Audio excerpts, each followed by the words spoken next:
Alors, je suis Alexandra Volkart, je suis docteur en psychologie, spécialisée en neuropsychologie, et plus particulièrement dans le développement des fonctions exécutives. Et chez Bababou, je suis responsable de la recherche cognitive.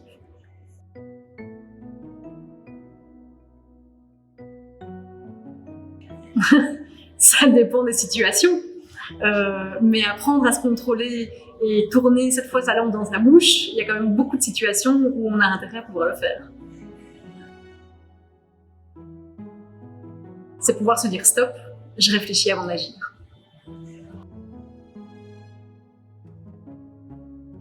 Ça s'apprend.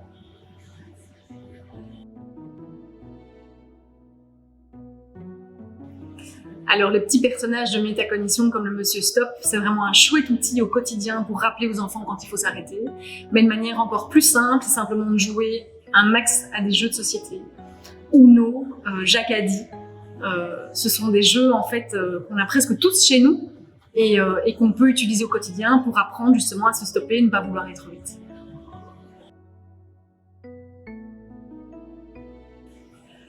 Alors non, ça dépend des situations. Il y a des situations où les distractions peuvent nous sauver la vie. Si on est en train de traverser la route et qu'il y a le bruit d'un camion qui arrive, on a plutôt intérêt à l'entendre. Par contre, ce même bruit peut être finalement un distracteur qu'on doit inhiber quand on est en train de travailler au 4e étage d'un bureau. Donc non, ça dépend vraiment d'une situation à l'autre. Alors c'est travailler en collaboration en fait avec toutes les équipes en place pour pouvoir faire en sorte que, en effet, le jeu Bababou est un jeu neuroéducatif et donc qui va vraiment apporter tout son lot de concepts neuroscientifiques et apprendre aux enfants à comprendre comment fonctionne leur cerveau. Alors, Bababou est à l'inhibition, ce que le frein est à la voiture de course.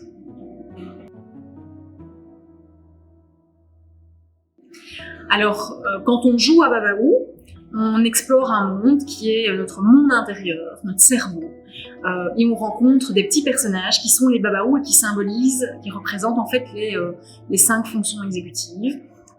Par exemple, Ini est le Bababou gardien de l'inhibition.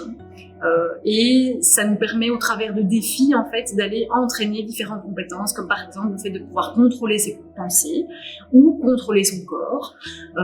Et au travers de ces petits défis, eh bien, il va y avoir différentes informations aussi qui vont être données à l'enfant pour comprendre ce que c'est son cerveau et surtout apprendre qu'en fait, il y a plein de choses qu'il ne sait pas encore faire, mais qu'il va très vite savoir faire parce qu'il comprendra son fonctionnement.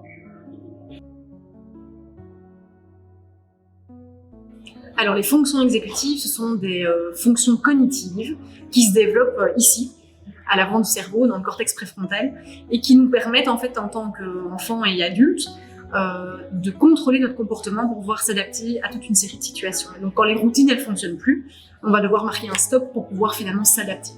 Et donc, on a l'inhibition, l'attention, la flexibilité, la mémoire de travail, la planification, et puis des fonctions exécutives de plus haut niveau comme le raisonnement, même la régulation émotionnelle. Et tout ça, ce sont des fonctions dont on a vraiment besoin au quotidien et qu'il est vraiment important d'aller développer dès le plus jeune âge. Évidemment, pour eux, avoir une maman qui travaille dans le domaine du jeu vidéo, c'est complètement la classe. Et donc, ce sont les premiers à tester dès que quelque chose sort. Alors ça veut dire qu'on étudie les comportements humains, peu importe la population. Dans mon cas, c'était une population de jeunes enfants chez qui j'ai été voir comment stimuler finalement la gestion de l'impulsivité, donc stimuler l'inhibition pour leur apprendre à se contrôler.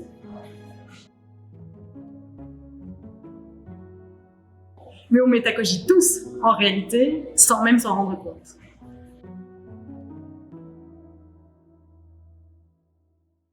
Mais bien évidemment, non, absolument pas. Et en fait, être capable de se rendre compte qu'on n'est pas du tout capable de se contrôler tout le temps et à tout moment, bah c'est ça aussi, métacogiter.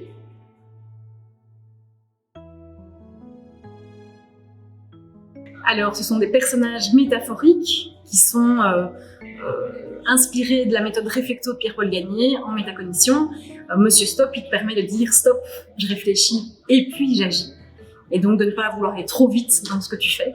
Madame Zen, elle te permet de contrôler ton corps, de savoir finalement quelles sont les parties de ton corps qui doivent parfois ne pas bouger. Hein. Si tu fais une tour en capla, tu dois pouvoir contrôler les mouvements de ton corps pour qu'elle ne s'effondre pas. Et puis le détective, il te permet finalement d'aller vérifier tout ce que tu fais, après coup, d'aller t'auto-évaluer, voir si ce que tu as fait est finalement ce qu'on avait demandé de faire. Et tous ces petits personnages, ils vont être symbolisés aussi chez Babao.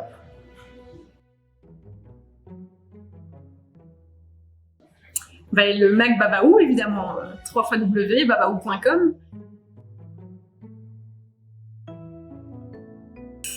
Facile, non, c'est un bon exercice d'aller inhiber finalement les bêtises qu'on ne doit pas dire et d'être au plus juste de ce qu'on veut faire passer.